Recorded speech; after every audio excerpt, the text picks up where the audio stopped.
नमस्कार, मैं ज्योति निषाद। चलिए बढ़ते हैं खबरों की ओर। हरियाणा के मुख्यमंत्री नायब सिंह सैनी का एक बयान सामने आया, जिसमें उन्होंने कहा है कि युवाओं की मांगों को देखते हुए सरकार द्वारा प्रदेश में दूसरी सीईटी परीक्षा का आयोजन किया जा रहा है। सरकार ने सीईटी की परीक्षा को लेकर सभी तैयारियों को पूरा कर लिया है। प्रदेश भर से सीईटी ग्रुप सी के लिए 13,67,000 युवाओं ने आवेदन किया है। इन आवेदकों की 26 व 27 जुलाई को परीक्षा ली जा रही है।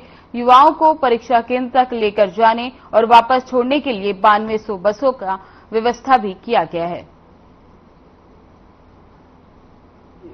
हरियाणा प्रदेश के सभी बच्चों को बहुत बहुत बधाई भी देता हूं, शुभकामनाएं भी देता हूं और बच्चों के प्रति हमारा कमिटमेंट है। बच्चों ने मुझे कहा, लगातार बोलते रहते थे, हमारे युवा साथी, हमारी बेटियां भी आती रहती थी कि सीटेट का पेपर कराएं। हमने सीटेट की रजिस्ट्रेशन खोली, 13,87,000 बच्चों का रजिस्ट्रेशन हुआ और अभी 26-27 को उसका पेपर भी होने वाला है और हमने उसके लिए बड़ी व्यवस्था की है। 9,200 बसें हमने कुछ हरियाणा रोडवेज की बसें ली है।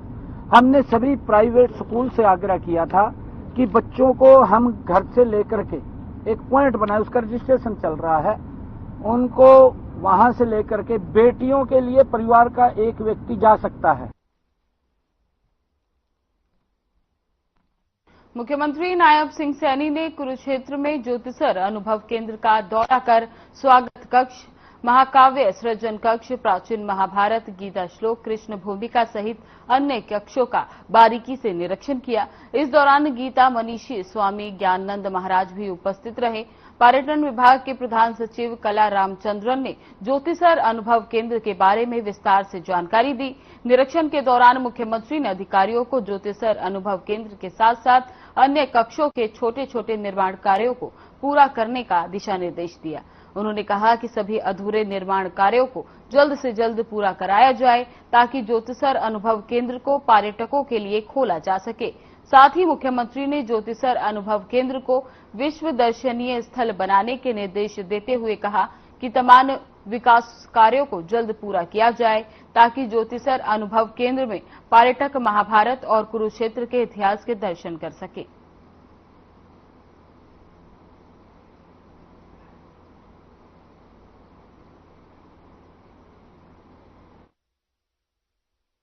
आज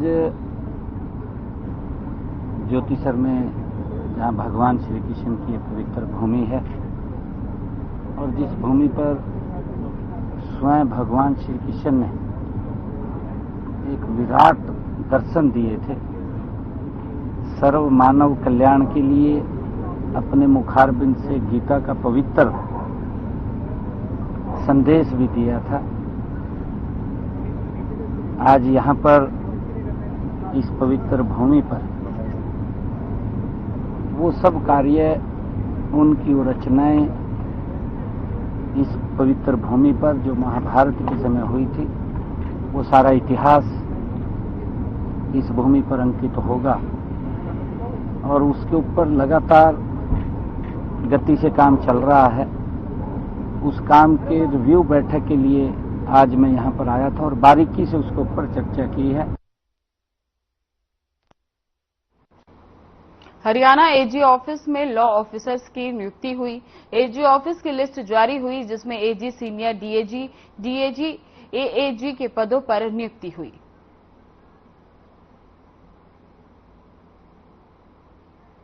बता दें कि हरियाणा एजी ऑफिस में लॉ ऑफिसर्स की नियुक्ति हुई।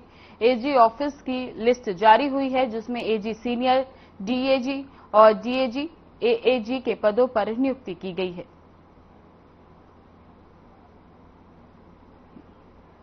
बता दें कि लॉ ऑफिसर्स की हरियाणा में एजी ऑफिस में लॉ ऑफिसर्स की नियुक्ति हुई है, जिसमें एजी ऑफिस की लिस्ट जारी हुई है, जिसमें एजी, सीनियर डीएजी, डीएजी, एएजी के पदों पर नियुक्ति की गई है। बता दें कि लॉ ऑफिसर्स की नियुक्ति की गई है, जिसमें एजी ऑफिसर की लिस्ट जारी हुई है। कई पदों पर ये नियुक्ति की गई है।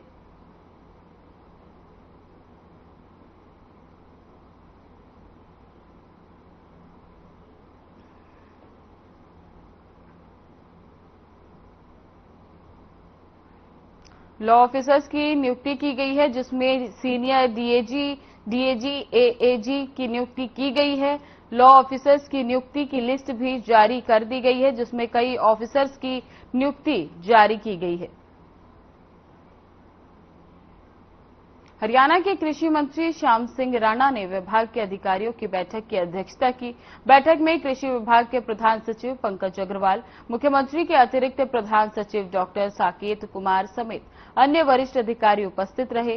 कृषि मंत्री श्याम सिंह राणा ने अधिकारियों से नारायणगढ़ शुगर मिल से संबंधित गन्ना उत्पादकों को बकाया भुगतान के बारे में विस्तार से चर्चा की और इस दिशा में यथाशीघ्र समाधान करने का निर्देश दिया। उन्होंने कहा कि मिल में गन्ना पिराई का कार्य निरंतर चलता रहे और किसानों के गन्ने का भुगतान भी साथ साथ होता रहे। साथ ही उन्होंने बैठक के बाद कहा कि प्रदेश सरकार किसानों के हितों के लिए संकल्पबद्ध है और सरकार का प्रयास है कि किसानों की खेती की लागत कम हो और उनके पैदावार लगातार बढ़ती रहे।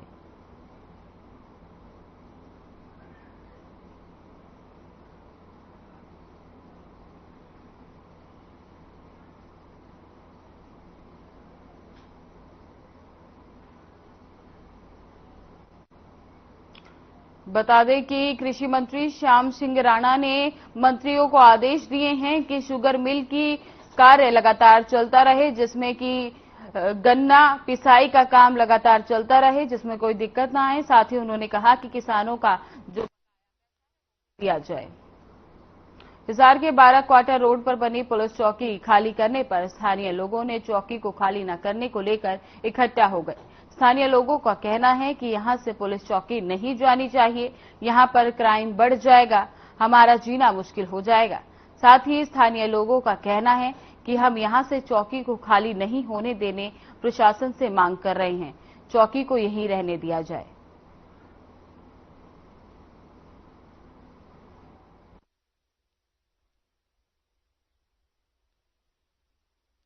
ये बड़ा ही गलत निर्णय है।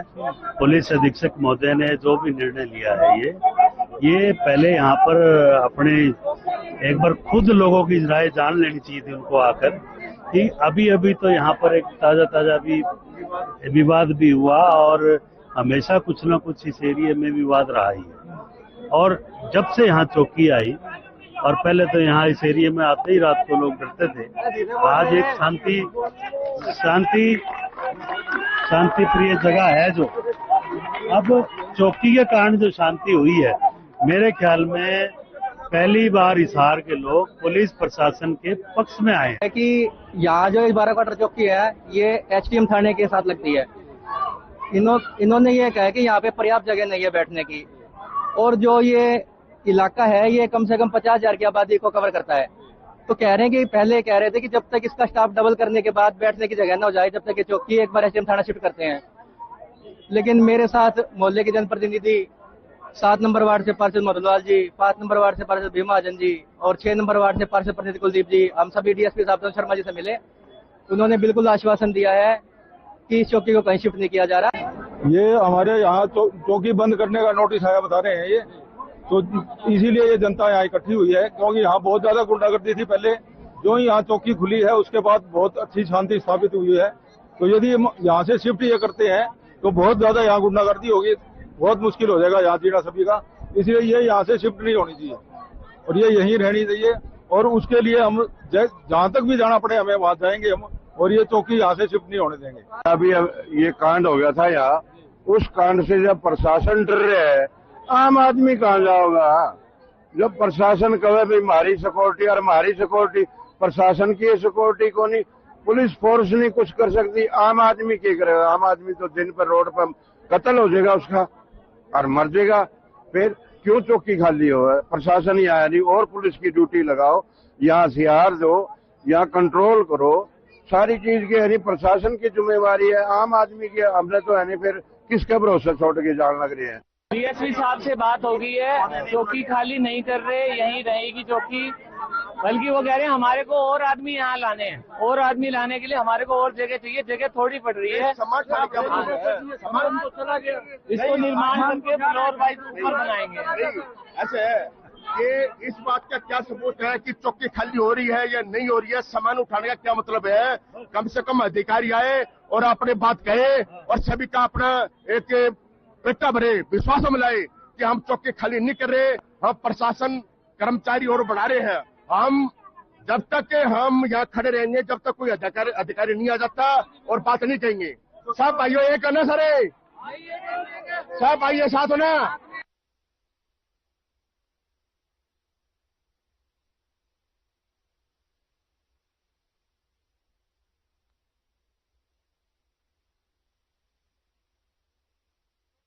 सेंट्रल हिसार क्लब ने देश के प्रधानमंत्री नरेंद्र मोदी के अभियान के तहत एक पेड़ मां के नाम अभियान के अंतर्गत निशुल्क पौधा वितरण कार्यक्रम का आयोजन किया, जिसके तहत 500 पौधे निशुल्क वितरित किए गए।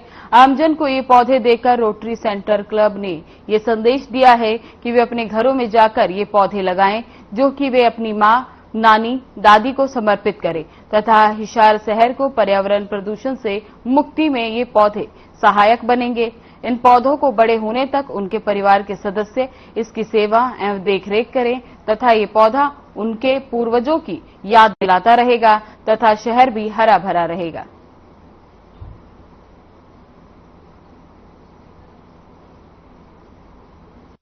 अभियान का नाम तो है एक पेड़ मां के नाम। वैसे हर साल रोटरी सेंट्रल इन महीनों में रेनी सीजन में पौधों का डिस्ट्रीब्यूशन करता है, ट्री प्लांटेशन हम करते हैं। मकसद ये है कि पूरा इंडिया ग्रीन होना चाहिए। टू कीप इंडिया ग्रीन, इस मकसद को लेके रोटरी सेंटर हर साल ऐसे काम करता है।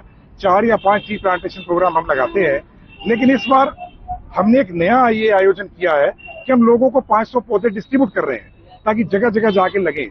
और अगर 1 या 2 पौधे कोई आदमी लेके जाता है तो उसका संरक्षण सही होगा। हम किसी भी पार्क में अगर 100 पौधे लगा दें तो उसमें संख्या 30 या 40 की कामयाब होने की होती है। एक आदमी, जैसे आप अगर 2 पौधे लेके जाओगे तो आप 2 पौधों का ध्यान रख सकोगे। इस मंशा के तहत हमने ये सोचा कि 500 में से कम 450 पौधे कामयाब होने चाहिए।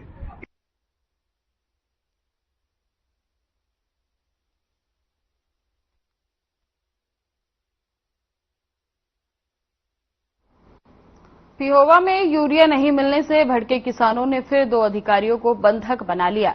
किसानों ने दोनों अधिकारियों को अपने साथ उनके दफ्तर के बाहर दरी पर बैठा कर रखा।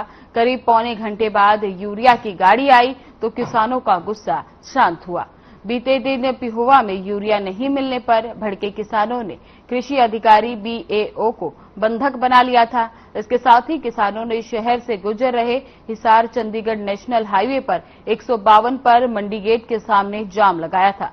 शाम 6 बजे तक यूरिया देने का लिखित आश्वासन मिलने के बाद किसान जाम खोलने पर राजी हुए थे, लेकिन आश्वासन मिलने के बाद भी यूरिया उपलब्ध नहीं हुई तो किसानों ने अनाज मंडी में कृषि विभाग के दफ्तर पहुंचे, जहां दरी बिछाकर विभाग के खिलाफ नारेबाजी शुरू कर दी और विरोध प्रदर्शन किया। इस दौरान DDA और SDO किसानों के बीच पहुंचे, जहां किसानों ने उनको अपने बीच घेर कर बैठा लिया।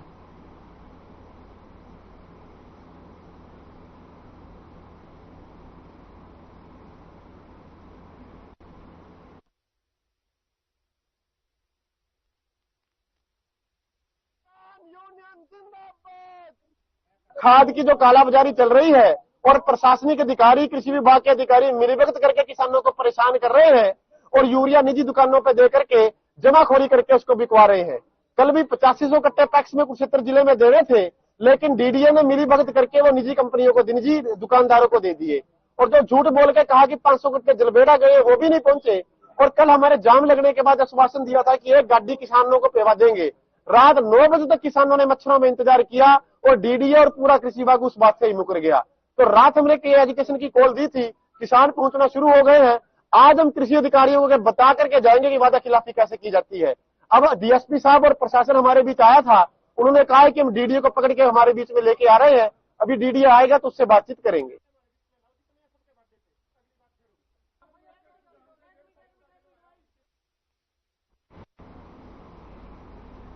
रेवाड़ी में सीईटी परीक्षा के लिए 70 केंद्र बनाए गए हैं जो शहर से 10 किलोमीटर के दायरे में स्थित हैं। आपको बता दें कि 2 दिन चलने वाली इस परीक्षा में हर शिफ्ट में लगभग 18,000 अभ्यर्थी हिस्सा लेंगे। इसे लेकर जिला प्रशासन ने तैयारियां तेज कर दी हैं। वहीं रेवाड़ी के डीसी ने सभी एसडीएम को निर्देश दिए हैं कि वे अपने अपने क्षेत्रों में स्थित परीक्षा केंद्रों की फिजिकल वेरिफिकेशन करें। साथ ही 26 और 27 जुलाई के लिए धर्मशालाएं चिन्हित करने को कहा गया ताकि जरूरत पड़ने पर परीक्षार्थियों को ठहरने की सुविधा भी मिल सके।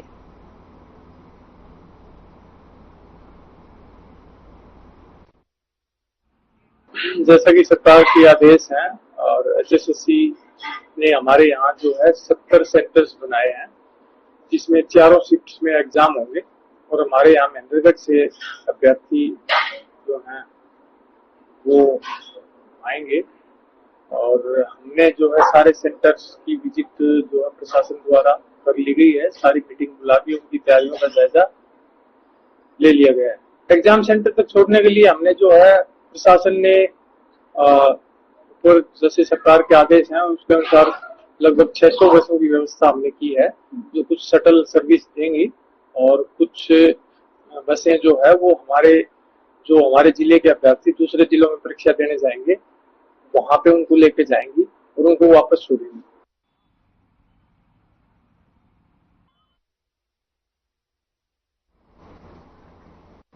खबर सिरसा से है जहां पर चौपाटा पंचायत समिति की ग्राम पंचायत गुड़ियाखेड़ी अब विकसित व विकासशील ग्राम पंचायतों की श्रेणी में शामिल हो गई।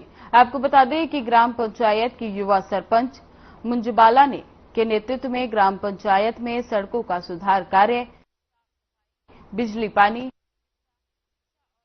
पंचायत के सौंदर्यीकरण पर लाखों रुपए खर्च किए गए हैं जिसकी बदौलत ग्राम पंचायत में आज नहीं बची। गांव की युवा सरपंच मंजूबाला स्थानकोन्तर तक शिक्षित हैं और वो पंचायत राज की योजनाओं को भली भांति जानती हैं कि सरकार की योजनाओं को धरातल पर उतारकर गांव को कैसे विकसित किया जाए और विकासशील बनाया जाए।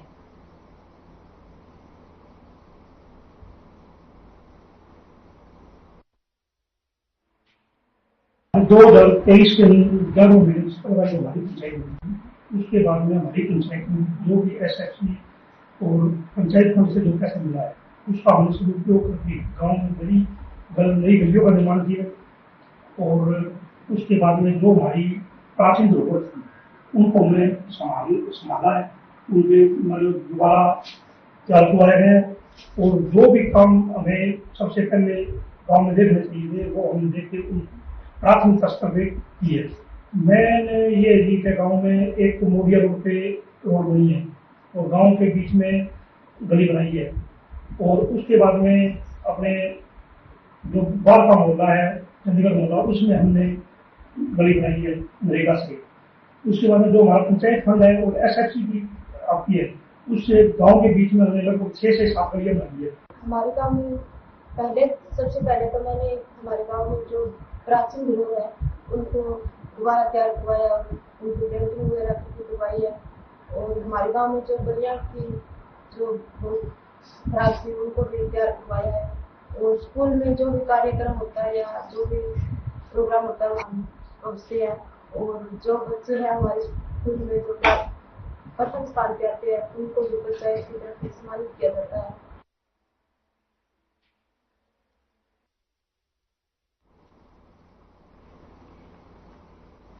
जिला उपायुक्त डॉक्टर विवेक भारती ने नारनौल जिला पुस्तकालय भवन में विद्युत उपकरणों की मरम्मत और नवीनीकरण कार्य का उद्घाटन किया। इस दौरान उन्होंने कहा कि पुस्तकालय समाज की अमूल्य संपत्ति है और बच्चों को बिना झिझक अपनी समस्याएं प्रशासन के सामने लानी चाहिए। इस कार्य में सामाजिक संस्थाओं और प्रशासन के सहयोग की सराहना की गई। पुलिस अधीक्षक पूजा वशिष्ठ ने भी युवाओं से संवाद किया और कहा कि वे नशे और अपराध से दूर रहकर पढ़ाई व खेलों पर ध्यान केंद्रित करें। उन्होंने 1-to-1 बातचीत के लिए खुद को हमेशा उपलब्ध बताया।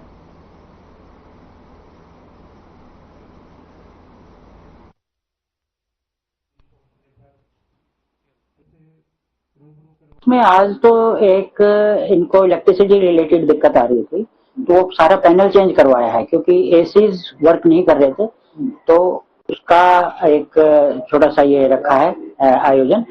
इसके अलावा यहाँ पर टॉयलेट्स CSR फंड से बन रहे हैं, वो जल्दी ही हैंडओवर हो जाएंगे। इससे पहले भी पानी वगैरह की व्यवस्था भी जो हमारे कुछ CSR फंड से करवाई गई है, और इस तरह के जो भी और जरूरत वाले काम है वो हम उसमें करवाएंगे। हमारे जो ADC थे आनंद शर्मा जी, उन्होंने बहुत प्रयास किया है और नियर अबाउट 5.5 करोड़ के CSR के काम डिस्ट्रिक्ट में लाए हैं। उसमें मेन हेल्थ के कुछ इक्विपमेंट्स हैं 1.5 करोड़ के करीब के। इसके अलावा जो हमारे दिव्यांगजन हैं उनके लिए इक्विपमेंट्स की बात है, और जो इस तरह के छोटे छोटे काम हैं, जैसे यहाँ हमने लाइब्रेरी में वॉशरूम वगैरह का निर्माण है। से भी बोलती आई हूँ, नॉट जस्ट लाइब्रेरी के बच्चे, पूरे जिले में कोई भी बच्चा है वो मेरे से ऑफिस में आके मिल सकता है। उनको कोई भी जिस एग्जाम के बारे में मुझे पता है उसके बारे में जानकारी चाहिए तो मेरे से डायरेक्टली आके मेरे ऑफिस में मिल सकते हैं। यूपीएससी मैंने SSC CGL की भी तैयारी की थी, और एक IB का एग्जाम होता है SPIO का। तो ये 3 एग्जाम है जिनके बारे में मुझे पता है।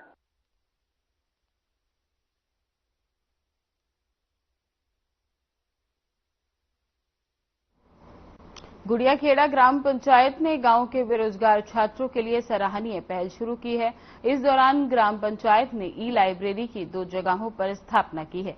एक लाइब्रेरी गांव के ग्राम पंचायत भवन परिसर में है और दूसरी लाइब्रेरी एक बड़े हॉल में खोली गई है, जो अब गांव के विद्यार्थियों के लिए परीक्षा की तैयारी का एक बेहतरीन केंद्र बन चुका है। तो वहीं दूसरी ई-लाइब्रेरी में गांव के सैकड़ों युवा प्रतियोगी परीक्षाओं की तैयारी करने में जुट गए हैं।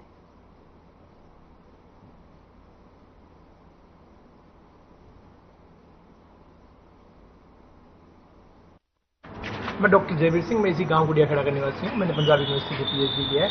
अभी मैंने 2 महीने पहले इस लाइब्रेरी को ज्वाइन किया है मेरे AP के एग्जाम के लिए। तो मैंने यहाँ पे पाया, मैंने अलग अलग लाइब्रेरीज विजिट की, जैसे SC लाइब्रेरी भी विजिट किया पंजाब यूनिवर्सिटी में। मैं सीकर भी रहा हूँ, मैंने अलग अलग अच्छे अच्छे शहरों में लाइब्रेरी गया हूँ। बट इतना स्पेशियस लाइब्रेरी, इतना अच्छा लाइब्रेरी, एयर कंडीशन, और इसके अलावा मैं मैनेजमेंट टीम और इस लाइब्रेरी के बनाने वाले पूरी टीम को धन्यवाद देना चाहूँगा कि यहाँ पे सारी की सारी चीज़ें सुचारू रूप से चलाई जाती है। यहाँ पे इंटरनेट की जो सुविधा है वो कंटिन्यूसली चलाई जाती है, और न्यूज़पेपर की सुविधा भी है। इसके अलावा अच्छी अच्छी हर एक सब्जेक्ट से रिलेटेड अच्छी अच्छी किताबें हैं।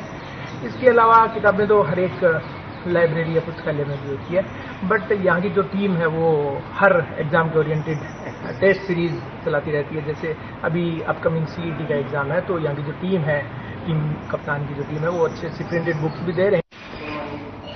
मेरा नाम अंजू है और मैं 1 साल से लगभग यहाँ पर स्वामी विवेकानंद लाइब्रेरी गुड़ियाखेड़ा में UPSC की तैयारी करने के लिए आ रही हूँ। और स्वामी विवेकानंद लाइब्रेरी में बहुत अच्छी सुविधाएं दी हुई हैं।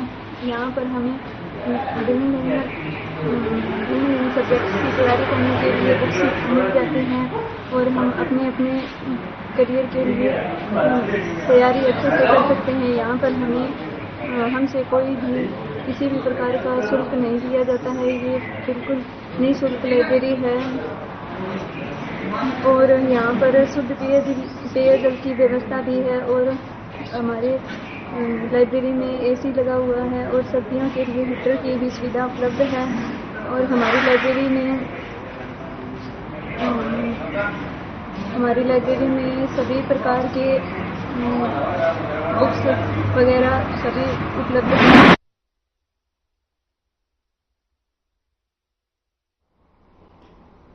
फरीदाबाद में कांवड़ यात्रा को लेकर पुलिस सतर्क नजर आ रही है, और इसी के चलते DCP ट्रैफिक जयबीर राठी ने कांवड़ रूट का निरीक्षण किया, साथ ही कांवड़ियों से बातचीत कर उनका हालचाल जाना। फरीदाबाद बाईपास रोड के साथ कांवड़ियों के आने का रास्ता बनाया गया है, जहां पर 28 नाके पुलिस की तरफ से लगाए गए हैं, और हर नाके पर पुलिसकर्मी 24 घंटे के लिए तैनात किए जाते हैं, ताकि किसी भी कांवड़ियों को कोई तरह की परेशानी न हो तो तुरंत ही 112 नंबर पर डायल कर सकते हैं। साथ ही उन्होंने कांवड़ को लेकर आ रहे कांवड़ियों से अपील की है कि वे किसी भी तरह का हथियार या बेसबॉल का डंडा हाथ में न लें और शांतिपूर्ण तरीके से यात्रा संपन्न करें।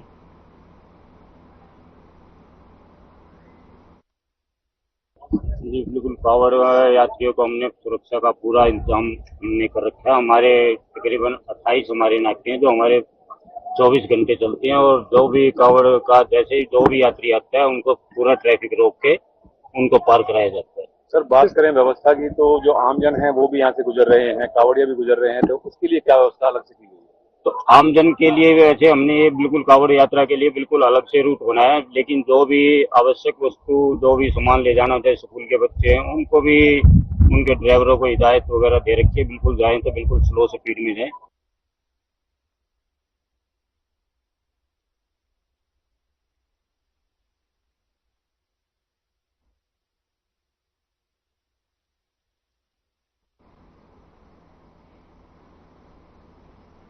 बुलेटिन में मेरे साथ इतना ही, पर अब वक्त हो चला है डॉक्टर राकेश गुप्ता के साथ हमारे खास कार्यक्रम प्लस माइनस।